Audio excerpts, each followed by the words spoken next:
Hello student, আমি অমিত তোমাদের সামনে আজকে আবার একটা নতুন ভিডিও নিয়ে হাজির হয়েছি। যারা কম্পিউটার সায়েন্স এবং কম্পিউটার অ্যাপ্লিকেশন নিয়ে ক্লাস 11 সেমিস্টার 1 পড়ছো এবং তাদের 4th চ্যাপ্টার বুলিয়ান অ্যালজেব্রার আজকে পার্ট 3 ভিডিও নিয়ে আমি হাজির হয়েছি।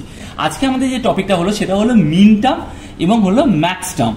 মিন টার্ম এবং হচ্ছে অথবা এসওপিও বলতে পারো, ঠিক আছে, সাম অফ প্রোডাক্ট। এসওপির ফুল ফর্ম মাথায় রাখবে, এমসিকিউ টাইপের কোশ্চেনে কিন্তু তোমাকে জিজ্ঞাসা করতে পারে। তাহলে এসওপি ফুল ফর্ম হলো সাম অফ প্রোডাক্ট, আর পিওএস এর ফুল ফর্ম হয়ে গেল প্রোডাক্ট অফ সাম। বলতে পারলাম পিওএস কে আবার ম্যাক্স টার্মও বলা হয়, ঠিক আছে। আশা করি তোমরা সবাই বুঝতে পেরে গেছো এই দুটোর মধ্যে তফাৎ কি রয়েছে সেটা আমরা দেখে নেব। মিন টার্মকে শর্টে এম লেখা হয়, বলতে পারলাম, আর ম্যাক্স টার্মকে ক্যাপিটাল এম দিয়ে ডিনোট করা হয়।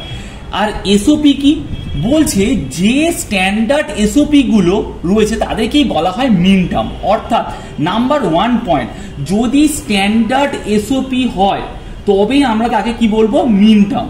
বলতে পারলাম। আর যদি স্ট্যান্ডার্ড এসওপি যদি না হয় তাকে কিন্তু আমরা মিন টার্ম বলবো না। সেম ওয়েতে দেখো এখানটাও যেটা হলো স্ট্যান্ডার্ড পিওএস যদি হয়, অর্থাৎ প্রোডাক্ট অফ সাম হয়, যদি স্ট্যান্ডার্ড হয় তাহলে সেক্ষেত্রে আমরা তাকে কি বলবো, ম্যাক্স টার্ম। বলতে পারলাম। তাহলে সমস্ত কিন্তু এসওপি মিন টার্ম নয় এবং সমস্ত পিওএস কিন্তু ম্যাক্স টার্ম নয়। যেগুলো স্ট্যান্ডার্ড সেইগুলোই হলো মিন টার্ম। এবার দেখো তোমাদের মনে একটা প্রশ্ন আসবে, স্যার কি করে বুঝবো যে কোনটা স্ট্যান্ডার্ড আর কোনটা স্যার স্ট্যান্ডার্ড নয়? ধরে নাও আমার এখানটা একটা ভেরিয়েবল দিয়ে দিয়েছে এ বি সি। দেখো তিনটে ভেরিয়েবল দেওয়া আছে, ধরো এখানে একটা ফাংশন দেওয়া রয়েছে, ঠিক আছে। ফাংশন ইকুয়ালস টু কি দেওয়া আছে, ধরো এখানে দেওয়া আছে এ বি বা সি। বলতে পারলাম। দেখো এটা হচ্ছে, দেখো প্রোডাক্ট, মানে প্রোডাক্ট বলতে গেলে দেখো গুণে আছে। বলতে পারলাম। দেখো এটা হচ্ছে প্রোডাক্ট, কেন দেখো এটা গুণে রয়েছে, প্লাস এ বি সি বার, ঠিক আছে, প্লাস এ বার বি।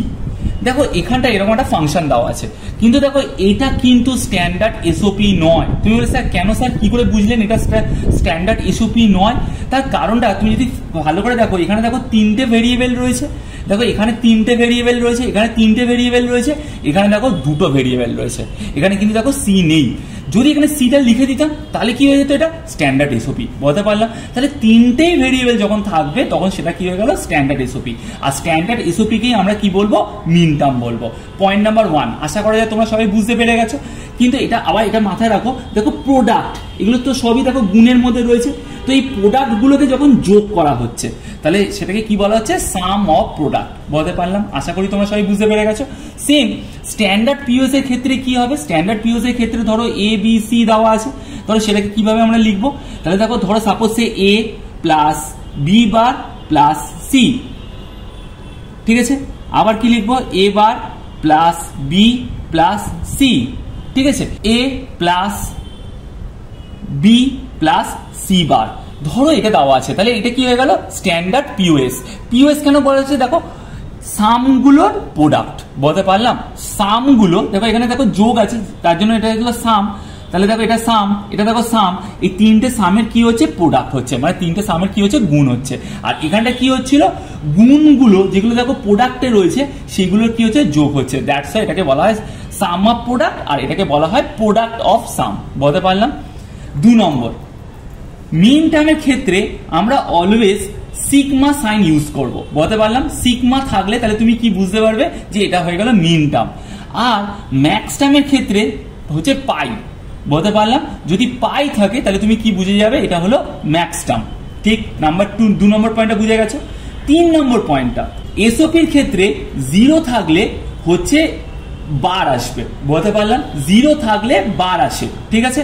আর যদি ধরো 1 থাকে তাহলে নর্মাল ভেরিয়েবল আসবে। বলতে পারলাম। এটা মাথায় রাখবে। 3 নম্বর দেখো পিওএস এর ক্ষেত্রে আবার কিন্তু উল্টোটা, যদি এখানে 0 থাকে তাহলে হচ্ছে নর্মাল ভেরিয়েবলটা বসে যাবে, আর যদি 1 থাকে, মানে ধরো 1 রয়েছে, তাহলে সেক্ষেত্রে কিন্তু ভেরিয়েবলের মাথায় কি হয়ে যাবে, বার বা কমপ্লিমেন্ট চলে আসবে। এটা কিন্তু খুব ইম্পর্টেন্ট। এই তিনটে পয়েন্ট কিন্তু তোমরা মাথায় রাখো। এই তিনটে পয়েন্ট যদি তোমরা মাথায় রাখতে পারো তাহলে কিন্তু তোমাদের ক্ষেত্রে ম্যাক্স টার্ম, মিন টার্ম এবং হচ্ছে কার্নো ম্যাপ, যখন আমরা কে ম্যাপ করব তখন কিন্তু তোমাদের কোনো প্রবলেম হবে না। কেন, কে ম্যাপ করতে গেলে একবার আমাদেরকে এসওপি দিয়ে কে ম্যাপ করতে হবে, একবার পিওএস দিয়ে আমাদেরকে কে ম্যাপ করতে হবে। তাহলে এই তিনটে পয়েন্ট মাথায় রাখো। নাম্বার 1 পয়েন্ট, স্ট্যান্ডার্ড এসওপি হলে তবেই তাকে মিন টার্ম বলবো আমরা। স্ট্যান্ডার্ড এসওপি কি, যেখানে দেখো তিনটে করে ভেরিয়েবল থাকবে। এসওপির ফুল ফর্ম কি, সাম অফ প্রোডাক্ট, অর্থাৎ প্রোডাক্টদের যোগ। দেখো প্রোডাক্টদের যোগ সিগমা দিয়ে ডিনোট করা হয়। আর 3 নম্বর পয়েন্ট হলো 0 থাকলে এ বার, 1 থাকলে নর্মাল ভেরিয়েবল। আর এক্ষেত্রে কি হবে, পাই। আর পিওএস এর ক্ষেত্রে আর এখানে 0 থাকলে হচ্ছে এ, আর 1 থাকলে হলো এ বার। তো দেখো এখানে আমাদের কাছে একটা টেবিল দেওয়া আছে, ট্রুথ টেবিল। তোমরা এতদিন তো বানাতে শিখে গেছো যে ট্রুথ টেবিল কিভাবে বানাতে হয়। তবু যারা না জেনে থাকবে তাদের জন্য বলছি। দেখো 2 এর এখানে দেখো কটা ভেরিয়েবল রয়েছে, 3টে। তাহলে 2 এর পাওয়ার কত হয়ে যাবে, 3। তার মানে কত হচ্ছে 8।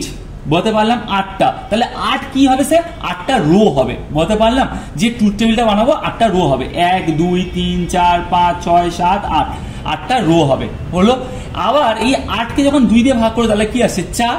তাহলে কি হবে, এই 4টার জন্য 4টে 0, 4টে 1।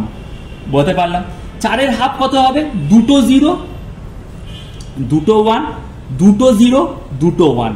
তারপরে আবার 2 এর হাফ কত হবে, 1। তাহলে একটা 0, একটা 1, একটা 0, একটা 1, একটা 0, একটা 1, একটা 0, একটা 1। দেখো চলে এসছে। এবার দেখো আমাদেরকে কি বলেছে, মিন টার্ম বার করতে বলেছে। মিন টার্ম বার করা মানে হলো কি, এখানটা হচ্ছে গুণ।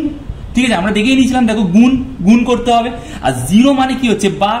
তাহলে প্রথমটার ক্ষেত্রে কি হয়ে যাবে, A bar into B bar into C bar. বলতে পারলাম, ক্লিয়ার, সবাই বুঝতে পেরে গেছো, কেন দেখো এখানে 0 রয়েছে। আচ্ছা, সেকেন্ডটার ক্ষেত্রে কি হবে, A bar into B bar into C. এক্ষেত্রে কি হবে, A bar into B into C bar. এক্ষেত্রে কি হয়ে যাচ্ছে, 0 মানে A bar into B into C. এক্ষেত্রে কি হয়ে যাচ্ছে, A into B bar into C bar. এখানে 1 এর ক্ষেত্রে A B bar into C. এখানে 1 1 আছে, তার মানে A into B into C bar. আর এখানে 1 1 1, তাহলে এই ক্ষেত্রে কি হয়ে যাবে, এ ইন্টু বি ইন্টু সি। বলতে পারলাম। তাহলে দেখো এখানে আমরা মিন টার্ম করে দিলাম 3টে ভেরিয়েবল থাকলে। ম্যাক্স টার্ম করতে গেলে কি করতে হবে, মাথায় রাখতে হবে, ম্যাক্স টার্মের ক্ষেত্রে কি হবে, প্লাস হবে। আর এখানে কি হবে, প্লাস হবে নাম্বার 1। আর নাম্বার 2, 0 থাকলে কিন্তু নর্মাল ভেরিয়েবল হবে, আর 1 থাকলে কমপ্লিমেন্ট বসবে। বলতে পারলাম। তাহলে দেখো প্রথমেটা কি রয়েছে, 0। তাহলে সেক্ষেত্রে কি হবে, A plus B plus C. বলতে পারলাম। তারপরে কি হবে, A plus B plus C bar. কেন স্যার সি বার হলো, তার কারণ হলো দেখো এখানে 1 রয়েছে। 1 পিওএস এর ক্ষেত্রে কি হচ্ছে, 1 থাকলে ভেরিয়েবলের মাথায় কি হয়, বার হয়। তাহলে দেখো এখানে বারটা চলে এসছে। তারপরে দেখো এখানটা কি হবে, 0 আছে। তাহলে কি হবে, নর্মাল ভেরিয়েবল হবে A plus B bar plus C. তারপরে কি হবে, A plus B bar plus C bar. তারপরে 1 আছে, 1 থাকা মানে হচ্ছে বার আসবে। তাহলে কি হয়ে যাবে, এ বার প্লাস 0 থাকা মানে normal variable B plus C. আবার দেখো 1 আছে, 1 থাকা মানে কি হচ্ছে, ভেরিয়েবল হবে। তাহলে সেক্ষেত্রে কি হয়ে যাবে, A bar plus B plus C bar. বলতে পারলাম। আবার দেখো এখানে 1 1 আছে, 1 থাকা মানে হচ্ছে ভেরিয়েবল। তাহলে হচ্ছে A bar plus B bar plus C, 0 আছে বলে। আর লাস্টেটা কি হয়ে যাবে, সব কটার মাথায় বার চলে আসবে, A bar plus B bar plus C bar. বলতে পারলাম। আর এটাকে ডিনোট কিভাবে করা হয়, capital M 0, capital M base 1, capital M base 2, capital M base 3, capital M base 4, capital M base 5, capital M 7। ঠিক আছে, আশা করা যায় তাহলে তোমরা তখন বুঝতে পেরে গেলে। তাহলে মিন টার্ম এবং হচ্ছে ম্যাক্স টার্ম, এবং মিন টার্ম এবং ম্যাক্স টার্ম কিভাবে বার করলাম সেটাও তোমরা বুঝে গেলে। এবার ধরো তোমাদের পরীক্ষা যদি এরকম একটা অঙ্ক দেয়, তাহলে তুমি কিভাবে করবে। দেখো তোমাকে পরীক্ষায় এরকম একটা অঙ্ক দিয়ে দিল, y ইকুয়ালস টু সিগমা। যে সিগমা রয়েছে সঙ্গে সঙ্গে তুমি আইডেন্টিফাই করতে পারছো সিগমা কিসের সিম্বল, হচ্ছে এসওপি বা মিন টার্মের সিম্বল। বলতে পারলাম, এটা কিন্তু মাথায় রাখবে। ধরো এখানে দিয়ে দিল ছোট হাতে স্মল এম, তার ছোট হাতে স্মল এম মানেও বুঝে গেছো তোমরা কি, যে স্মল এম মানে হলো মিন টার্ম, মিন টার্ম মানে এসওপি। দেখো এখানে ব্র্যাকেটের মধ্যে কি দেওয়া আছে, 3,6,7। তুমি বলে স্যার 3,6,7টা কি করে বুঝবো, তাহলে দেখো এখান থেকে তোমাকে কি করতে হবে, M3, ঠিক আছে, এখানে কি বসাবো, M3 plus M6 plus M7। ঠিক আছে, এবার দেখো 3 মানে কোনটা, এটা দেখো 1, এটা দেখো 0, 1 2 3 4 5 6 7। তাহলে 3 মানে এটা, তাহলে দেখো এটাকে বসাবো, তাহলে 3 মানে এখানটা কি বসাবো, এ বার বি সি, বলতে পারলাম। দেখো 3 মানে এটা প্লাস কি হবে 6 মানে হচ্ছে দিস ওয়ান, তাহলে এটা কি হয়ে যাবে এ বি সি বার, বলতে পারলাম। আর 7 মানে কি হয়ে যাবে এটা, তাহলে কি হয়ে যাচ্ছে এ বি সি। আশা করি তোমরা সবাই বুঝতে পেরে গেছো, ঠিক আছে। এটাই হয়ে গেল হচ্ছে কিন্তু অঙ্কটা সলিউশন, ঠিক আছে। তো এইভাবে কিন্তু আমরা যদি পিওএস দেয় তাহলে আমরা এইভাবে কিন্তু পিওএস এরও অঙ্ক কিন্তু করতে পারবো। ধরো পিওএস এর ক্ষেত্রে আমাকে কিন্তু এইভাবে দেবে না, পিওএস এর ক্ষেত্রে একটুখানি ঘুরিয়ে দেবে। কি দেবে দেখো, আমাদের এখানে কি দিয়ে দেবে, পাই দিয়ে দেবে। পাই দিয়ে কি বলবে 4, 5, 7, ঠিক আছে। তাহলে পাই রয়েছে, পাই মানে কি হয়ে গেল পিওএস, পাই মানে কি হয়ে গেল ম্যাক্স টার্ম, বলতে পারলাম। তাহলে তোমাকে ম্যাক্স টার্মটা দেখতে হবে, কি কি দেখতে হবে, 4 কোনটা দিস ওয়ান, বলতে পারলাম। তাহলে 4 এর ক্ষেত্রে কি হয়ে যাবে A bar plus B plus C, বলতে পারলাম।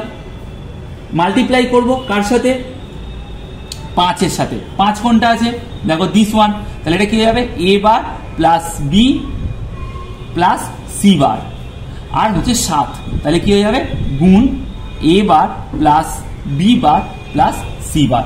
আশা করি তোমরা মিন টার্ম এবং ম্যাক্স টার্ম তোমরা পুরোপুরি বুঝে গেছো। যদি আমার ভিডিওটা তোমাদের কাছে ভালো লেগে থাকে তাহলে অতি অবশ্যই আমার চ্যানেলটাকে সাবস্ক্রাইব করে নাও, লাইক দিতে ভুলো না। আর যদি আগের ভিডিওগুলো যদি না দেখে থাকো তাহলে অতি অবশ্যই কিন্তু আগের ভিডিওগুলো দেখে নিও। Thank you so much.